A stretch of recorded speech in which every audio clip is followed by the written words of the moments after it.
The envelope was sitting on the kitchen counter when I came downstairs that Tuesday morning, and I almost didn't open it.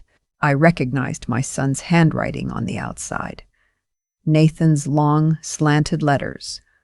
But something about the way it was propped against the fruit bowl, deliberate, like it had been left there on purpose rather than handed to me directly, made my stomach tighten before I even touched it. I poured my coffee first. I stood at the window and watched the birds at the feeder for a moment. Then I picked it up. It was a wedding invitation. Cream cardstock, gold lettering, the kind that costs real money. Beautiful, really. The venue was a vineyard out in Napa Valley. I'd only ever seen pictures of places like that in magazines, and it was addressed to Mr. and Mrs. Coleman. I read it 3 times. Mr. and Mrs. Coleman, Nathan's in-laws. I turned the envelope over. Then I looked inside to see if there was a separate card, a note. Something I'd missed. There wasn't. I set it back down on the counter. I picked up my coffee mug with both hands and held it against my chest like it could warm something that had already gone cold. Nathan was getting remarried. I knew that. I'd known for almost a year. His girlfriend, his fiancée now, was named Daphne, and she was perfectly nice in the way that certain people are perfectly nice when they've decided they don't particularly need you. Polite. Correct. She said, "Lovely to see you," every time and meant none of it. But this. I was 63 years old. I had raised Nathan alone since he was 7, after his father left for reasons I've long since stopped explaining to anyone. I had worked 31 years as a hospital administrator. I had driven Nathan to every soccer practice, every school play, every SAT prep session. I had co-signed his first car loan, helped him move into 3 different apartments, and sat up through the night when he got his appendix out at 22 and was scared in the way grown men sometimes still are. And my name was not on that envelope. I didn't call him right away. That surprised me, actually. I'd always been the kind of person who picked up the phone. Instead, I set the invitation on the little table by the front door and I went about my Tuesday. I went to my water aerobics class at the Y. I stopped at Kroger on the way home. I made a grilled cheese sandwich for lunch and ate it standing over the sink, looking at nothing. The invitation sat on that table for 3 days. My neighbor Wanda came over Thursday afternoon and saw it. Wanda has been my closest friend for 14 years, ever since she moved in next door after her own divorce, and we ended up crying on my back porch with a bottle of Chardonnay we hadn't planned to open. She picked up the invitation without asking, read it, looked at me. "Where's your name?" she said. "That's the question, isn't it?" She set it back down carefully. "Have you called him?" "Not yet." She didn't push me. That's what I love about Wanda. She poured herself a cup of my coffee and sat at my kitchen table, and we talked about other things for a while. And she only said one more thing about it before she left. "Whatever you decide to do, you'll do it with your head up. You always do." I held on to that. I called Nathan on Friday evening. He answered on the second ring, which told me he'd been expecting it. "Mom." He said it the way people say a word when they already know the conversation that's coming. "I got the invitation," I said. "Yeah." My name wasn't on it. A pause. Long enough that I could hear him breathing. "I know. Daphne." She handled all the invitations. "It was probably just an oversight, Nathan." I said his name quietly, but he stopped. "We both know it wasn't." Another pause. Longer this time. "Her parents are paying for most of the wedding," he said.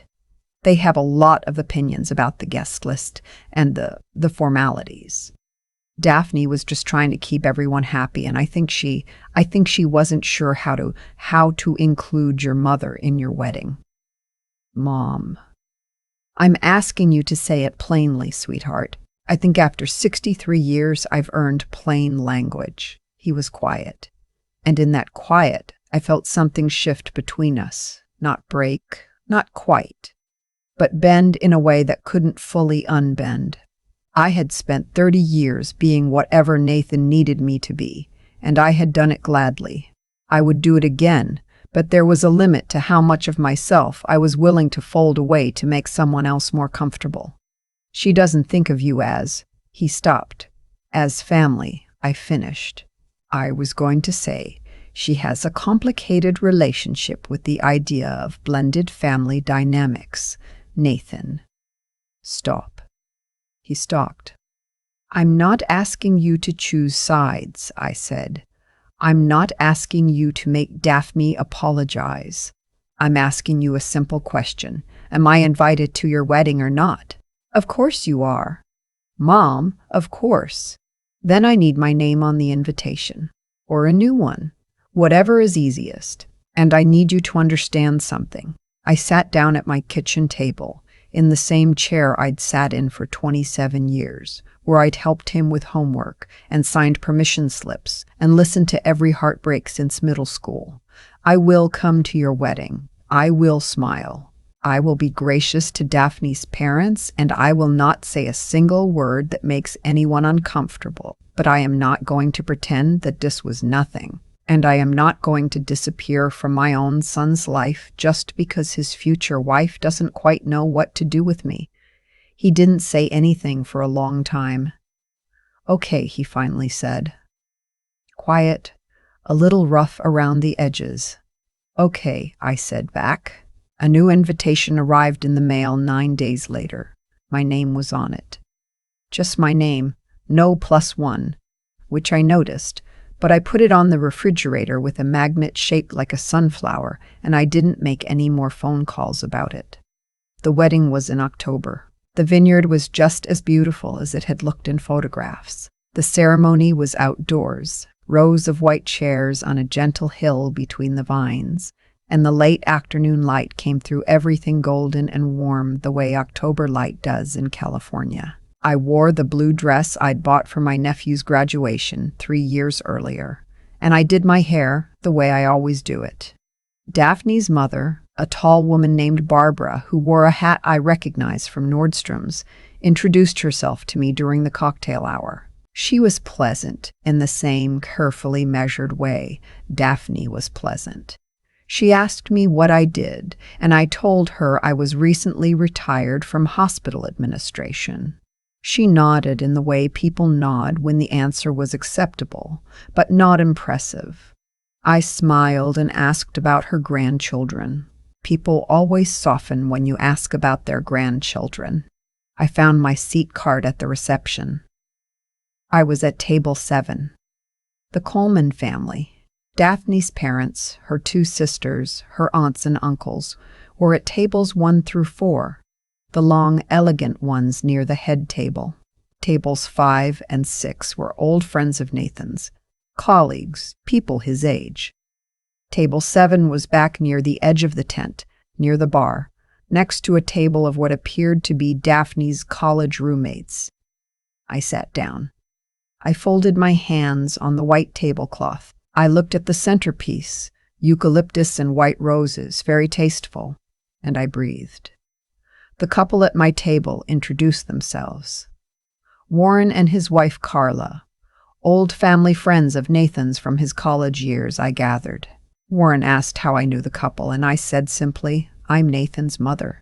He looked briefly uncertain, the way people do when they're realizing something doesn't add up. But he recovered quickly, and Carla was very warm, and the 3 of us ended up having a genuinely nice conversation about the wine country and about Warren's daughter who was starting nursing school. Nathan found me during the between courses lull. He crouched down beside my chair the way he used to when he was little and wanted my attention without making a big production of it. You okay? He said. I'm wonderful. This is a beautiful wedding. He looked at the table number. I watched his face. Mom, Nathan. I touched his hand. Not tonight. Tonight is yours. Go be with your wife. He looked at me for a moment with an expression I recognized from when he was about 9 years old and had broken something and knew it couldn't be fixed and wasn't sure what to do with that knowledge. "I love you," he said. "I know you do," I said. "I love you too. Now go." He went. I drank 2 glasses of an excellent Chardonnay, danced once with Warren when a song neither of us could fully name came on, and left at 9:30 when the younger crowd was starting their second wind. I said goodbye to no one in particular. I walked to my rental car across the gravel lot under a sky that was absolutely full of stars, and I sat behind the wheel for a moment before I started the engine. I didn't cry. I want to be clear about that. I had cried privately, at home, in the weeks before. I'm not made of stone. But sitting in that parking lot, I didn't feel the sadness I expected. I felt something quieter than sadness, something that took me a moment to name. I think it was clarity. I drove back to the hotel and I called Wanda, because it was only 8:30 in Ohio, and I told her about the hat and the seating chart and Warren and the stars, and she laughed in the right places and said, "Oh, honey, in the right places." And by the time I hung up, I felt completely like myself again. Nathan and Daphne moved into their house in Scottsdale the following spring. It was a nice house from the photos. 4 bedrooms, a pool. The kind of yard that gets used for exactly the kind of parties Daphne liked to throw. Nathan sent me the listing before they closed on it, which I appreciated. He didn't ask my opinion. I didn't offer one. The first Thanksgiving after the wedding, I wasn't invited. I found this out not through any direct conversation, but through the absence of one. Nathan simply didn't mention Thanksgiving, and when I finally mentioned it myself, in early November, he said they were having Daphne's whole family in from Connecticut and it was going to be a lot, and he thought it might be easier if, and then he trailed off. If I made other plans, I finished. "Mom, it's all right," I said. Because it was, mostly. And because I had already made other plans. Wanda and I had been talking about going up to Michigan to stay with her sister, and this confirmed it. We had a wonderful Thanksgiving. I ate too much cherry pie, and her sister's dog slept on my feet the entire weekend, and I came home rested in a way I hadn't been in months, but I sat with the Thanksgiving conversation afterward. I sat with all of it, the invitation, the seating chart, the wedding, now this. I wasn't angry, exactly. Anger felt like the wrong shape for what I was carrying. What I was carrying was more like a question. How much of this was I going to quietly absorb, and how much was I going to name? I called Nathan in December, the week before Christmas, when I knew Daphne would be at her office holiday party because he mentioned it in passing. "I want to talk to you about something," I said. "Not Daphne, not the wedding, not anything that's already happened. I want to talk about what happens next." "Okay," he said, cautious. "I am your mother. I will always be your mother. And I plan to be in your life for the rest of mine, however long that turns out to be, God willing. But I'm 63 years old, Nathan, and I'm not going to spend whatever good years I have left feeling like a footnote in my own son's life." I had written some of this down beforehand. I'm not ashamed of that. I'm not asking you to make Daphne be my best friend. I'm not asking for holidays or phone calls on a schedule. I'm asking for basic dignity. I'm asking to be treated like someone who matters to you, because I think I do, and I think you know I do. Silence on the other end. "I do know that," he said. "Then act like it?" It wasn't elegant. It wasn't the kind of conversation that resolves everything cleanly the way it does in stories. He didn't suddenly cry and tell me I was right about everything and promise to change. He said he heard me. He said he'd been thinking about some of it himself. He said Daphne had her own complicated stuff with her own mother, and sometimes it bled over in ways he wasn't proud of. I said I understood that. I said I wasn't asking for perfection. We talked for 45 minutes. It was the longest real conversation we'd had in over a year. I spent Christmas with Wanda. Nathan sent flowers. Actual flowers, not a gift card, which cost a real effort, I know him. Daphne sent a note that said, "Happy holidays, hope you have a lovely season," which was exactly the same as it had always been between us, but I was no longer waiting for it to be something else.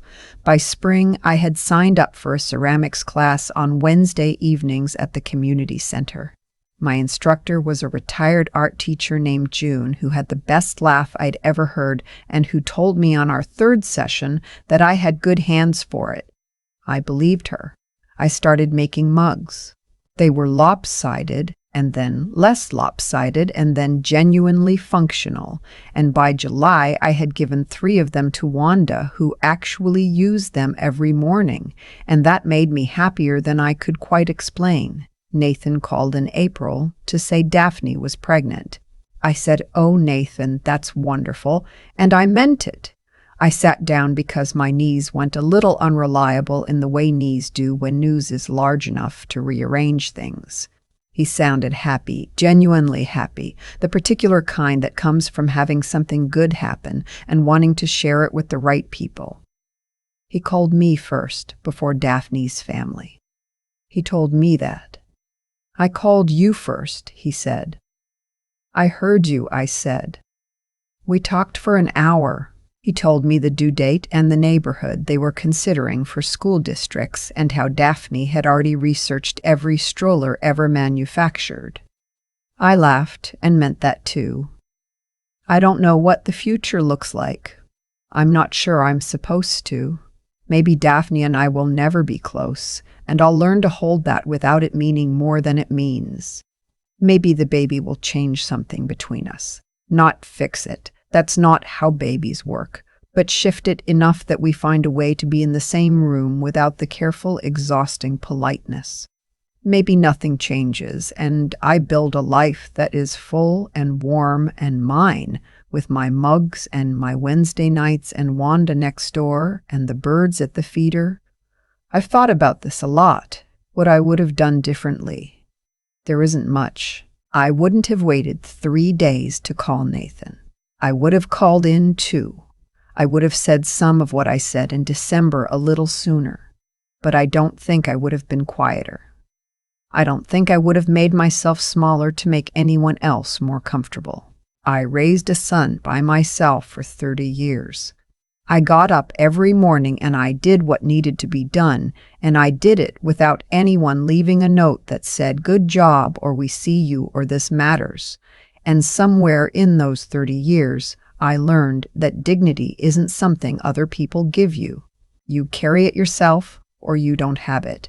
You hold it through the seating charts and the holidays you're not invited to and the envelopes where your name should have been. You hold it the way I held that coffee mug the morning I read the invitation.